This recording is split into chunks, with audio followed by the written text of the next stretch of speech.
Hey guys, Kennedy over at Elevate. Just want to follow up with what David left you with, talking about the arc and the track. And I wanted to just go over a couple setup keys and things that you can do to improve the end-to-end arc and the track. So when we set up to the putter, one of the main things that we're looking for is that there's a clear line of extension of the shaft into the forearm. There's no separation where you see this elbow kind of goes out and that angle now changes. So when we're setting up, you want to make sure that the shaft is just an extension into your forearm. And when you address the ball, you're looking for a lot more tilt over since it is the shortest club in the bag.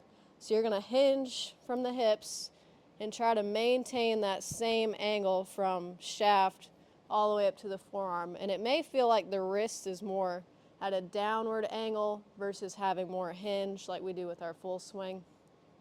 So when you set up, this is in more of a kind of one piece, and from a front-on view, elbows are more kind of tucked into the sides, elbows are in close. We don't want to see elbows kind of spread out apart.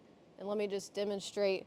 When we get that kind of look with the elbows looking a little bit disconnected, we see that track start to go off here where David had mentioned that the track is just the shaft that works on a flat plane. And when we start to change our angles at setup, we get a shaft that's going off that plane, and now we're having to manipulate the putter face.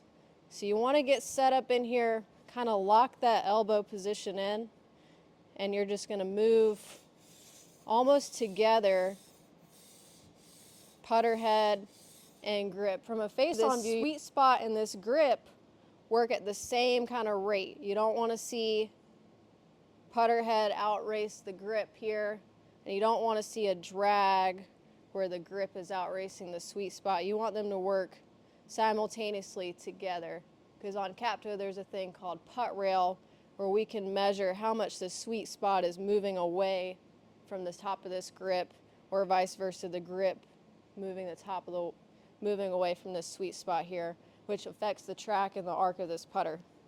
So just getting the arms right at address, make sure you're in more tilts, will allow this putter to swing end to end on the arc and manage that track much better. Hope this helps. Thanks.